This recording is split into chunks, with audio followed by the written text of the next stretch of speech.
Hi, everyone. Thank you for joining us today for this webinar on transforming healthcare analytics with automation and AI. I'm Priyanka, and I'm the events marketing specialist at Hivo. I will be your host and moderator for this webinar. Before we begin today's session, I would like to remind you of a few things. All attendees will be on listen-only mode. You can type in your questions anytime during the webinar in the Q&A window that's available on your screen, and we will address them at the end of the session. I'm sure most of you already know about Hivo, but as we have a lot of new attendees today, I will give you a quick overview. Hivo is a no-code data pipeline platform that connects and loads your data that's lying across multiple source systems into a data warehouse of your choice, such as Redshift, BigQuery, Snowflake, and others. Hivo provides pre-built integrations with over 100 different data sources and also supports advanced data transformation. Hivo is currently used by thousands of data enthusiasts who are working across multiple verticals and who are based in over 40 different countries.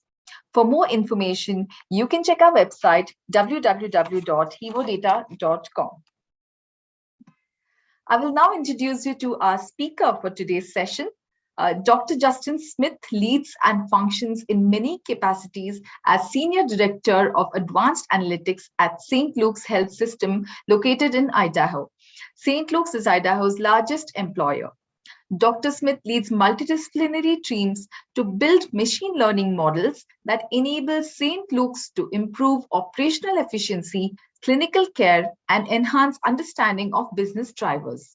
Dr. Smith employs a unique skill set of strong analytic skills and thought leadership at St. Luke's transitions from the world of advanced analytics to artificial intelligence.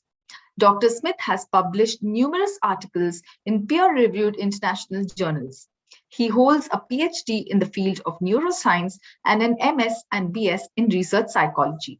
It's nice to have you here, Dr. Smith. Thank you very much. Thank you so much for joining today as a speaker. I'm just going to give you the access to share your screen now. All right, wonderful. Welcome, everyone. Yes, welcome, ladies and gentlemen. There we go. Yes. So, Dr. Smith, the stage is all yours, the virtual stage. All right, wonderful. Thank you so much. Do this here. And let me know if you guys can see my screen. Yes. Wonderful, wonderful. Also, ladies and gentlemen, please feel free to ask questions so we can answer them at the end of the session. Yes. Looking forward to questions. Thank you very much for having me, Hivo. This is a wonderful opportunity, and I think you'll find that I enjoy speaking on these topics, and so I'm looking forward to kind of sharing what I have today, and then also answering any questions that we have when we get to the question and answer portion as well. So quick highlights for us to kind of go over what we're going to be talking about today. My goal is to talk for about 25 or 30 minutes, and then we'll have ample time for some discussion or interaction of questions afterwards. So transforming analytics with automation and artificial intelligence. We're going to first talk about how we derive insights from analytics using AI and automation. What are some of the upcoming trends, things that I've been kind of keeping a tab on, or at least watching out for as we kind of move through into the future? What are some of the challenges that we're still facing and we potentially will be continuing to face as we move forward? And then finally, one of the things I'm always excited about is what does the future of AI and automation look like for healthcare analytics, and also for analytics kind of more in general as well. But I'll be focusing today specifically on healthcare analytics. So this slide is meant sort of as an overview. I'm going to tell some stories here. So please don't feel like you have to read everything on there. It's pictures on purpose. But one of the things that we have to remember is our goal is to drive faster and better insights from data, right? And speaking of data in the healthcare industry, specifically in the United States, we've gone from that picture on the top left of the paper charts into the world of electronic medical records in the fairly recent past, right around kind of the 2010s.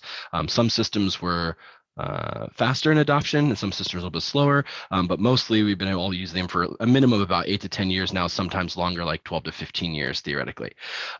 But what that was able to do was take that information that was essentially locked away in paper charts and push it into a digital format.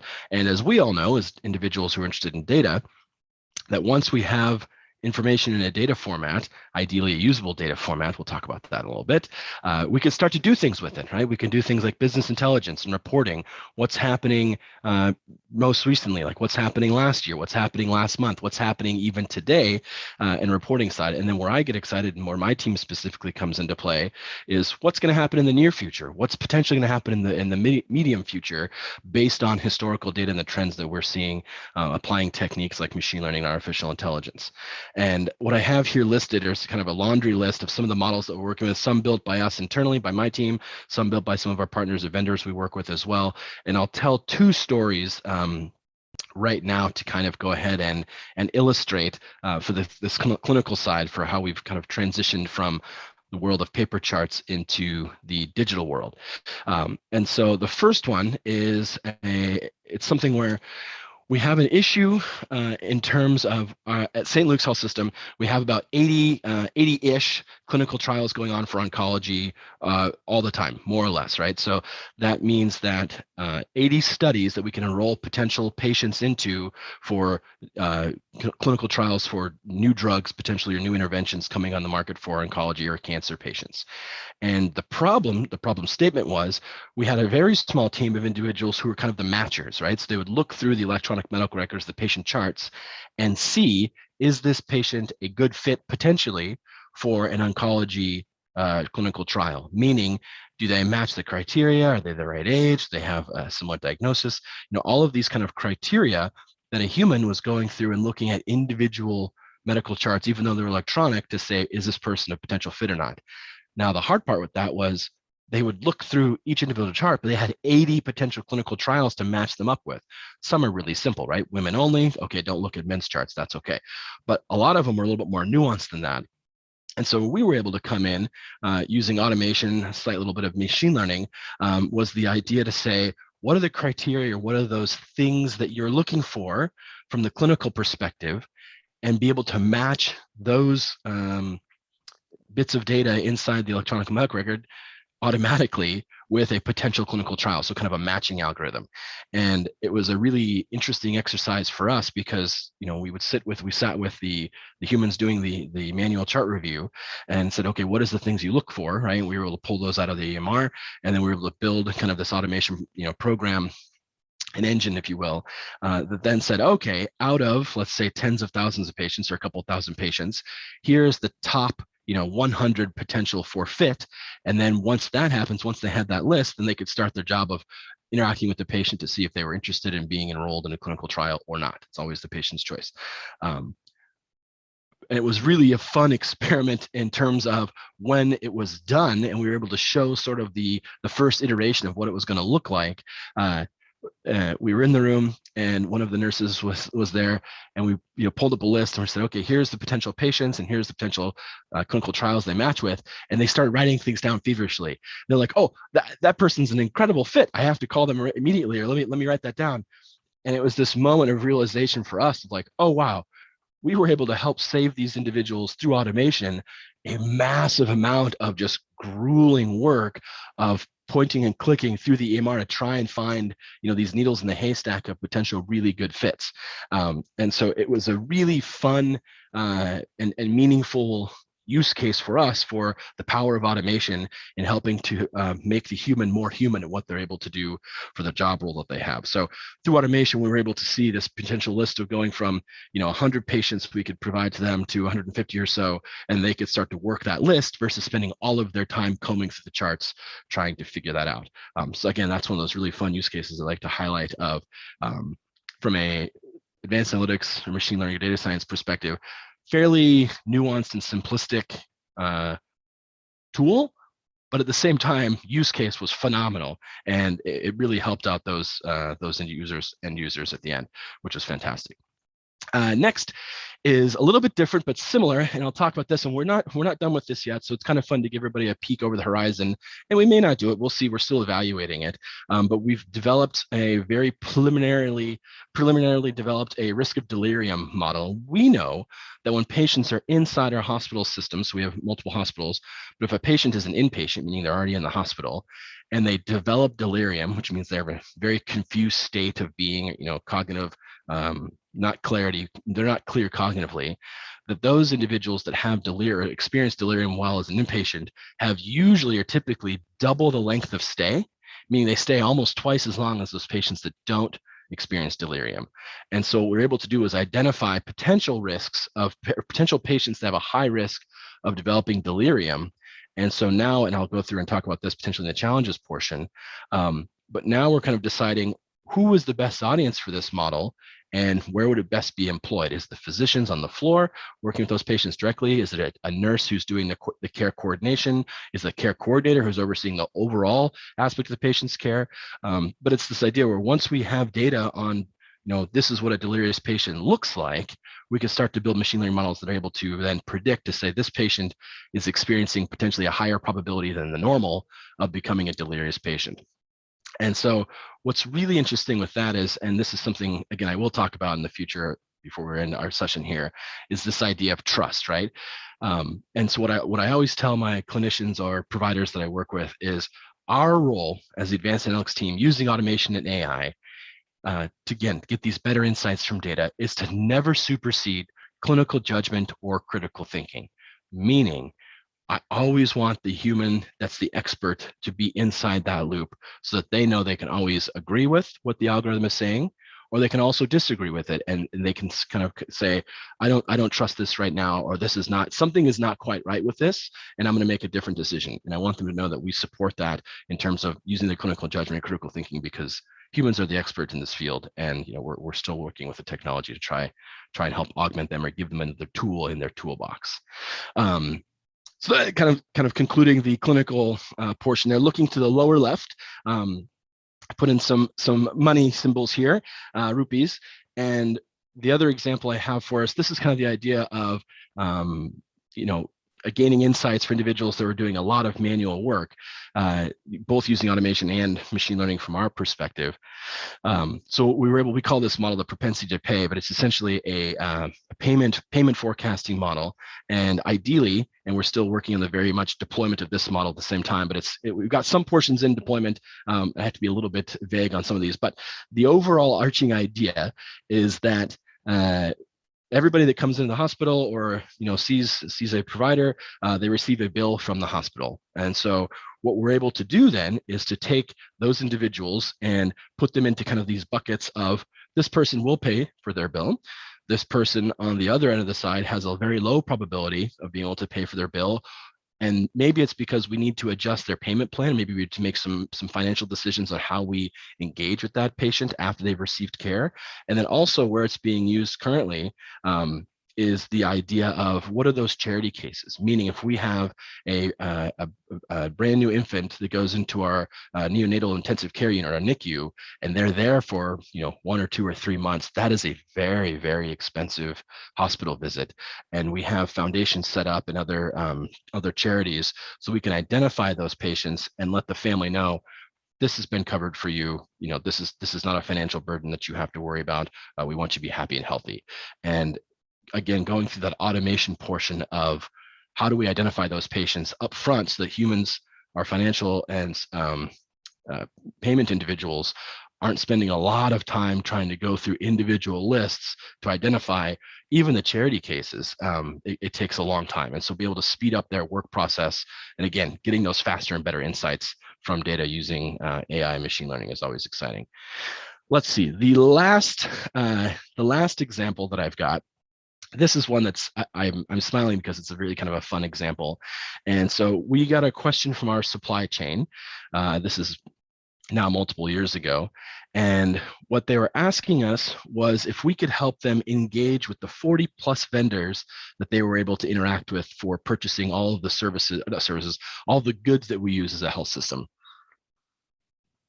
And so you can imagine, as a health system, we buy everything from gloves for safety, to toilet paper, to really specialized medical equipment, everything in between, all over the map. And so we use massive amounts of suppliers for this.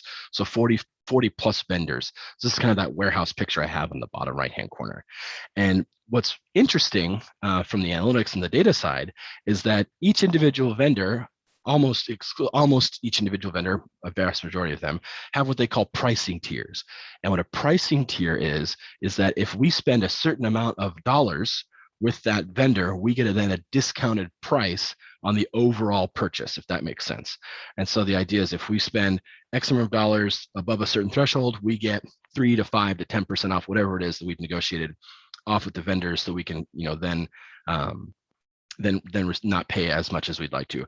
And so what we were doing previously was we'd have a supply chain analyst or an individual in that department going through and working with the handful of vendors that they knew really well. So they knew this is the vendor we get all of our paper products from. We buy all of our printer paper, all of our paper towels, all of our toilet paper. We go through and we buy that. We have, I can't remember the exact number at this point, tens of thousands of individual items, right? So it's not like it's 1,000 things we're buying. We're buying, 30, 40, 50,000 each individual items that we can go through and have to be able to look at and decide, is this what we want or not? And so the issue was that as a human being, you're only able to hold so much in your mental capacity, and you're usually only able to work with those vendors that in the areas that you're familiar with. And so somebody that's buying highly specialized surgical equipment may be different, working with different vendors than the vendors that sell paper products, even though potentially both vendors might sell the whole suite of products between them. And so from our perspective, what we're able to do is build this engine, and this engine was able to build all of these different scenarios and combinations of what does it look like if we buy, products A through Z from one vendor at a certain price, and we bought the same products from a different vendor for a certain price, who gets us the better discount? So reducing costs for the supply chain is always a goal. Also with that is we wanted to make sure that we were able to leverage the amount of change associated if we switch vendors or suppliers for certain products. And I'll use a very clean and clear example that I think is a great example, is that even though we might get a much better price on paper products from one vendor, a physician or nurse, they know the difference between hand paper towels and toilet paper. So just because they're saying paper products are cheaper with this vendor, all paper products are quote unquote the same, we say as human beings, no, they're not the same. Toilet paper is different than paper hand towels. We need to have those be separate ideas. Those need to be separate individuals. And so again, from our perspective, using both machine learning and artificial intelligence, kind of come up with billions of scenarios. I mean, you can imagine with 40 vendors and 50,000 individual products, the list of combinations goes through the roof exponentially. So we were able to come up with these billions of scenarios. But then this is where I think, again, the fun part is we were able to cull that down, so we were able to control for, and kind of we have what we call the dials we could adjust for, dials for balancing cost, which ones save us the most money, that theoretically could cause the most change for what products a individual on the floor or somebody who has to use the products is experiencing. And so we're able to control for both the price and the cost saved, and also the amount of change that somebody would experience, right? So if you're very used to one brand of a surgical device, switching that surgical device might mean more training, might mean a different way to do things. It might just not be worth the switch. So we're able to kind of control for both cost and balancing the user experience of what they had to come up with or change. And what was really fun is, again, from my perspective, we create these scenarios, and as our contracts are coming up for renewal, we're able to re-engage their vendors to say, here's our price, here's our order list back to you. Can you give us, can you give us this portion of your pricing tier? And when we had it happen, anecdotally, the message I received was the first couple of vendors we did this with, they came back and they said, you sent us the wrong file, like for your purchasing order. This is all over the map. This is nothing like we've ever seen. Is this a working document? Or, you've never bought paper products from us before. Why are you buying toilet paper from us now? That kind of stuff. And we were able to say, no, this is what we're asking for. Can we match into this tier of your savings plan? And it was really fun because, we were able to do all these different scenarios, run it automatically, letting the computers do the work, and then produce these scenarios or scenarios or combinations that saved us, St. Luke's, the most money, and also mitigated that risk of having to do a bunch of change. again, fun examples of kind of, reducing costs for supply chain, and again, getting faster and better insights from data. Let's transition a little bit here. These are the kind of on the not top of my mind, but things that I'm thinking about often. Three big areas, and what are the upcoming trends that I'm seeing? Not quite into the future yet, but these are kind of things that I'm keeping a pulse on. The first one, starting on the left-hand side, this is the idea of no or low code machine learning, meaning you're able to have tools that are able to help you speed up the process of, if you're using R or Python or whatever your language du jour is, bringing those packages or libraries to then run your models and build your models, using those with a much more automated kind of fashion versus, as today's most individuals today are using, is, actually coding the whole thing, as they call the libraries and packaging in. So this idea of low or no code to potentially speed up the process of model development for both machine learning models and AI models will be very, very interesting, and we shall see kind of where it comes through for fruition. But it's definitely something where if it works as intended, it could be a very good tool in the data scientist's toolbox. Next, transitioning kind of to that middle area is machine learning operations, or ML ops. And this is something as well where a lot of the conversations I have with our customers, internal customers, is the idea of, once we build a model for you and we deploy it, and you have individuals, humans, using this model to help make their decisions, the idea is we have to make sure this model is still producing accurate results over time. So this idea of model drift, did the humans change their behaviors? Did something vastly different that we've never seen before on the face of the earth, i.e. a pandemic that circulates globally? Does that change how the model is performing? What's happening here with this, machine learning operations, or ML ops, and tools that will help us so that we're not spending a bunch of data scientists' time keeping these models kind of afloat and functional.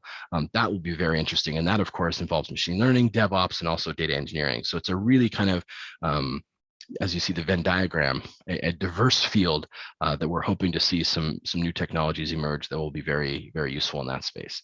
On the far right there, I've got large ML and AI. So ML for machine learning, AI for artificial intelligence models. And these large models, these are models that, again, I'm keeping my eye on, or kind of, watching in terms of what's their future implication. These models are things like what OpenAI is building with their GPT-3, the massive language generation program. There's a bunch of computer vision models that are coming out as well. So think about things like automated driving or assisted driving. Who builds these, and then also who's responsible for maintaining them, and also who is involved and responsible for seeing if they're a good fit for the organization and leveraging them within organizations. That's something where, again, I think as we move forward into the future, the idea of, specifically with my team, we will be involved with really laser focused specific models that meet the largest needs of my organization. But at the same time too, there might be a giant large model that we can procure, and buy commercially, that we can then bring in, hook up, and leverage to solve other problems that would take us far longer to solve them if we had to do it on our own. And the maintenance of those models is substantial as well. So that kind of goes back to the ML ops portion and pushing that into the large models builders realm. All right. So those are kind of the trends I'm keeping my eyes on. So what are the challenges, right? So the challenges, as we all know, everything we do in the machine learning world, AI world, is built on data. It's predicated by, we have to have historical data to do our work. And so I still have listed, one of the challenges is data. That's, you see the left-hand side. So, data comes from all different sources. Much more of what we have today, even the last 5 years, is digitized and accessible for data scientists for, AI machine learning applications and getting those insights. But it's, how do we think about the governance and the quality, the master data management, all of those behind the scene types of challenges that have to be, aggregation of data. How do you move data between different sources or aggregate it within a single source? All of these issues are things that are challenges that we continue to face. And it's one of those where, one of my favorite examples to say is the game of golf. I have a friend who plays a lot of golf, and his quote that I like to use is, you never win golf. You never beat golf. You play golf. You try and get a lower score and become a better golfer, but you never beat golf. You never win. And I think that's something with data, the idea of we're never going to win data. We're going to get better at it. We're going to get more efficient, and we're going to get more streamlined in how we're able to use it. And it's something that we have to continually work on. So that's one of the challenges that we go into and face into the future as well. And then on the right-hand side, I have a triangle. I'm a scientist. And so in science, we use the triangle or delta to signify change, right? So when I say change in this context, what I mean is the human side of the equation. Change is very hard for humans. And even when it's something that makes our lives more streamlined and easier, it's still sometimes hard to adopt. And specifically in healthcare, there is healthy resistance to what is this machine learning algorithm or this AI solution? What is it trying to do for me, and how do I use it as a tool? And am I going to be able to leverage this in an appropriate way? And so I think that's where the challenge of, how do we pull people in terms of, let me show you something that I can do for you, versus push them in terms of, here's this tool, you have to use this now. And again, we've seen time and time again, that's not a successful way to introduce AI or advanced analytics into healthcare settings, or really any settings, to be honest. But working with our customers, showing them the benefits, showing them specifically, this is what this model does do well.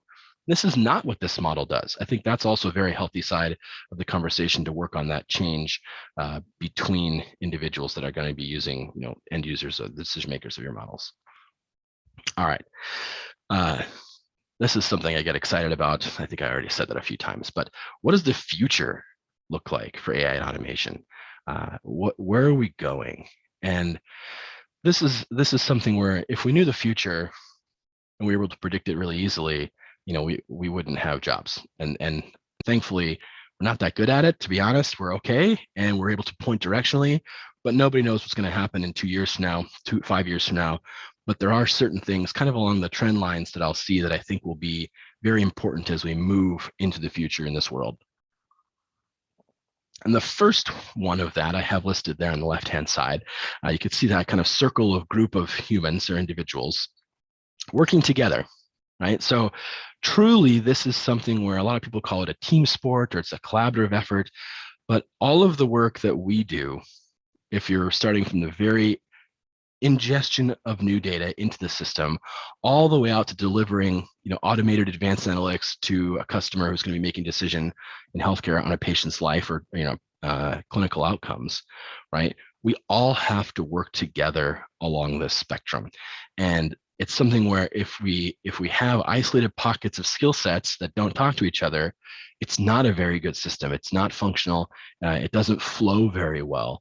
Whereas when it's working well, and I'll be transparent in saying I am extremely fortunate to be at St. Luke's, where we have a integrated data analytics department, where we have data management, business intelligence, and my team, advanced analytics, all under the same organizational structure, so that I can work very closely with master data management, data governance, data structures, and then also with our business intelligence, those true experts that know, inside the surgical realm, this is when they say this is what they mean, and it's a data governed term. So we're all working off the same, playlist or sheet of music, and then interacting with the customers, saying what kind of model can we build for you, or what can we automate for you as well. We get to do that work, I think, is highlighted. But that idea of the future really truly depends on being a team sport. And one of the things that I think will happen is we'll start to see, kind of right now we have the term data scientist, DBA, data engineer, and we'll start to see there's going to be some sub roles that come out of there, right? So it's like data science translator, data science engineer. I think there'll be some sub roles that come out that'll be very important to kind of to help to pass these data along the pipeline so they can be used most efficiently. And that's kind of where we're going into the future on that front.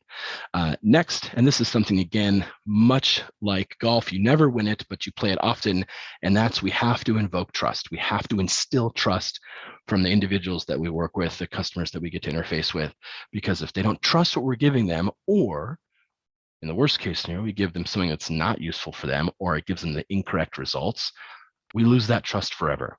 Trust is earned, and you have to earn that trust with your customers constantly. And so how can we demonstrate, how can we bring in, how can we build trust with the individuals that we work with? That's something that I talk to my team about constantly and often. And as we move into the future, again, as AI and automation becomes much more sophisticated, it's the idea of how do we regain and maintain, not so much regain, but maintain the trust with the individuals we work with. Again, very, very foundational to the work that we do. And then lastly, on the right-hand side, you can see I have a black box versus a box that you can see into. This is commonly known as the black box issue. And currently, still in production, there are automated and machine learning AI models that are black boxes, where we think we have an idea of what the outcome is going to be and why, but we can't truly go through and trace it back to what features or variables are causing to have the most importance within a model, in some models and some techniques within machine learning. That in the future, I believe, will no longer be acceptable, where we work very strongly with diversity, equality, and inclusion, and the idea that you have to be able to say, this is what's fueling this model to produce this outcome, versus something that's not quite appropriate to use. And so I think that's where the idea of transparency within the models, within automation, of how does this work, why is it showing us this probability, that will be a requirement in the future state. And that's something where I think as data scientists and as leaders in this field, again, through automation AI, we can push for it, we can ask for it, we can start to choose techniques that are able to increase the transparency in the outcomes of the models that we're able to provide. And I think that's something where, it gets the idea of building a future. And what I like to say is build the future that you want to be a part of, right? It's up to us to do that. These are pictures of my children, and it's something that I think about when I'm working with my team, and also when I work with leaders around the organization and throughout the world is, how do we use all of this technology for good? And how can I set my kids up and your kids up and our future generations up for success so that they're able to live a happier and healthy life as we move forward? And with that, I would like to say a giant thank you and answer any questions that we may have. And also, if anything comes up that you'd like to follow up with me, please feel free to connect with me on LinkedIn. Happy to continue the conversation there if we run out of time today. Thank you so much, Dr. Smith. That was indeed a very, very insightful session. And we have a great audience today as well. We have a lot of questions from the audience. Wonderful. So thank you, audience, for all your questions. Shall I read out the questions, or would you like to take them, Dr. Smith? Yeah, if you would like to read them, I don't have that portion of the screen up, so okay, sure. that would be helpful. And I can keep my slides up, or if you want me to stop sharing, I'm happy to do that as well. What's easier for you? Yeah, I mean, you can keep the slide on, no problem. Okay, I'll just read out the questions. Perfect. So the first question is, how do you get buy-in from leadership to invest time and money in advanced analytics? Yeah, great question.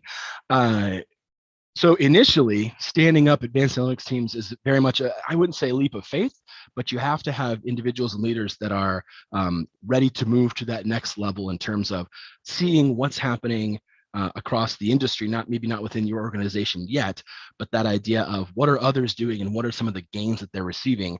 And that very quickly, when you can show somebody in an ROI setting, like the return on investment, it's a very powerful motivator. Going back to, and this is, we were already in place for the most part, but my supply chain example, right? We're not saving thousands of dollars, we're saving potentially millions of dollars annually when we get into the, really rolling this thing out in the future as our contracts come up. And so then it's the idea of, are we the most inexperienced and least expensive team in the organization? No. But are we able to very, quickly able to demonstrate our value to the organization? The answer to that is yes. And so finding those use cases that are industry specific to you, I think could be very helpful. And also, if you have any competitors that have launched advanced analytics teams, those are always very convincing to show leaders, to say, look, this is where our competitors are going. This is what they're using. These are some of the public use cases that they have available. We're able to match that or exceed it if we build a team internally, potentially. And so I think that's something too. And again, you have to build that trust relationship with them, because it's a new world. And if other leaders haven't used or experienced advanced analytics inside their own industry, it could be a little tough. And that's where I often point to the smartphone. So you have no idea how much AI machine learning is working on, even when you just take a picture. Like, there's phenomenal things happening behind the scenes that we don't realize that takes a massive, those would be the large scale team models that I was talking about, to have that service be available, and we just use it seamlessly, which is great. Okay, thank you, Dr. Smith. The next question is, Conversational AI in healthcare. What are the issues that can be expected? Oh, when we're having conversations about AI in healthcare, is that the Yes, question? yes. Yeah. Um, so healthcare as an industry, and in a very, I would say, I'm gonna use this kind of as a pun, but in a very healthy way, is highly skeptical, right? So we have to show and demonstrate that we are not just matching, but we're exceeding the gold standard. When I say that, I mean, how is a provider, a physician, nurse, physician assistant, advanced practice provider, all the people that are touching patients specifically, how are they making their decisions today? And how can I help you make that decision either more easily through showing you different data or showing you different data points you weren't considering all at once, or also help you with suggestions of what, kind of speed along that decision making process. Essentially showing you, hey, this patient has a high probability of X, Y, or Z, whatever it is we're focusing on predicting. Um, how will that help you uh, to provide better care? And one of the conversations we have often with our physicians, my physician friends, is the idea of, when does the machine know it and when does the human know it? Because if the human knows it at the same time the machine knows it, that's not helpful, right? Like, using sepsis as an example, if the emergency room doctor says, I think this patient's sepsis, and then in the worst case scenario, an alert goes bark and stops them from working that says this patient might be septic. The physician says, I already know that. You're not helping me at all. Whereas a good use of that, and this is kind of the conversations that I like to say, is who's the intended audience to use this technology with the most benefit. And so, using sepsis as an example, it might be a patient that's on the floor, like, meaning that, they're not receiving moment by moment care in the ICU, intensive care unit, and they're not in the emergency department. And last time somebody checked on them multiple hours ago, they were doing fine. They were doing well. They were recovering well, but something has changed, and they're still, hooked up to receive data from that patient, blood pressure, pulse oximeter, that kind of stuff. Those features for data. Something has changed physiologically, and that patient's now on the decline, meaning they're not getting healthier, something has happened and they're getting worse. It might be 20, 30 minutes, 5 minutes, or a couple of hours before another provider or human goes back into that room, because they were, last time they were doing just fine. And this is the kind of conversation I have with our my healthcare colleagues, physicians and nurses specifically, is, you can be in one place at one time as a human being. We're really good at that, right? We're not going to be in multiple places at one time, but the machine can be everywhere all the time. And so, as a kind of over in the background alert monitor, that's a very good use case to say, this patient was fine last time you saw them 2 hours ago, but something is changing and you may want to go take a look at them, and sending an alert that way. And again, it's the idea of, we're not telling you something that you're going to know at the same time the machine's going to know. That's not useful. But the idea of, oh, that patient was fine, now they may not be fine, have somebody go check on them, and then once a human goes in to look at them and says, yeah, this patient's not doing well, we have to change our care. Those are parts of the conversations I have often, to kind of let them know, like, where are the use cases, what is this good at, this technology good at, what is it not good at. Okay. All right. We have some more questions. The next one is, what are your thoughts about decision science instead of data science? Using analytics for decisions and actionable insights rather than just information. Yeah. Again, I think we'll start to see nomenclature of the work that we're doing be subdivided, meaning we'll have different terms to describe different portions of what we're doing. And so, how I describe it now, decision science is a great example, I think, is, if what I'm producing for you doesn't help you and you can't take action on it, then it's not worth it. It's not useful. Meaning, if we live in a certain part of the world and I tell you the weather and predict the weather across the world that has nothing to do with you, you don't care. Like, I don't care right now what the temperature in Greenland is. I Yeah. mean, it could be cool to know, but it's not going to change how I run my day. Whereas if you tell me there's going to be a snowstorm this afternoon, or a windstorm this afternoon, or thunder and lightning, that means I'm not going to go ride my motorcycle today, right? And so, it has to be an actionable decision that's an outcome from the probability of the predictions that we're making. And so, I think that idea of changing it to decision science, or another nomenclature, again, we'll see where the industry kind of floats and flows. But I think think we're talking about a similar concept for sure. And right now it's called data science. It's super exciting and hot, but what will it be in the future? I don't know. The example I had somebody tell me recently, a couple of years ago actually, which is really fun, was how many webmasters do you meet walking around today? Right, where when the internet was first getting going, there was a lot of job like we need a webmaster. That job doesn't really exist anymore. Yeah. There's many different roles that do webmaster like work. Data science potentially could be going along that path at some point to say, I was a data scientist and now I'm a decision scientist, right? So I think that's something where we end up labeling it will be to determined. Okay. We have some more questions, but we just have time for one last question. Great. Uh, so, what is your opinion on centralized versus decentralized analytics organizations?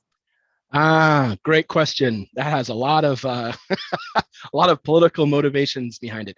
I alluded to it, and I'll share my bias, transparently. Is I have worked with colleagues that are in decentralized analytics areas, and I've worked with individuals where I'm working now is a good example of where we are centralized. And what the big dividing line is, and this is a bit of a caveat answer, but where the big dividing line is that companies that were founded recently and are technologically based companies, that means the core or the foundation level of technology understanding or acumen is spread throughout that organization, right?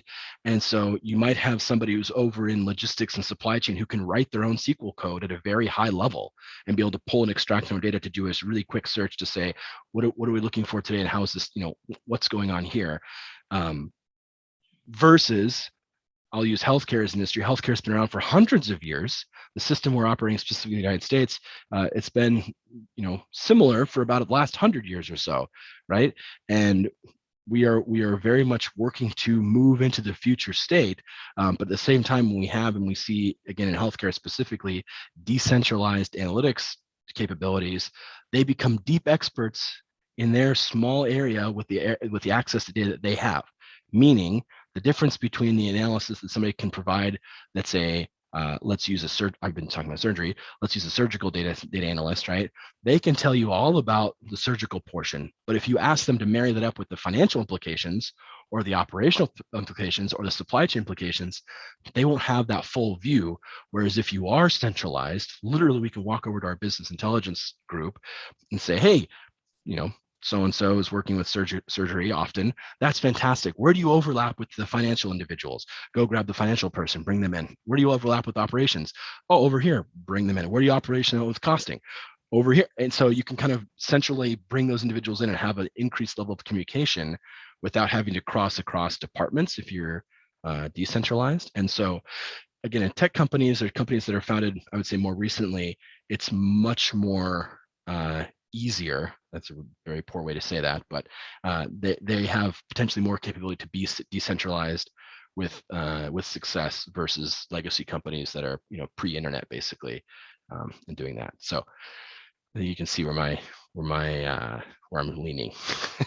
Okay. Okay. All right. Thank you so much, Dr. Smith. We have a few more questions, but unfortunately, we've run out of time. But thank you so much for participating as a speaker and for sharing your insights with the audience.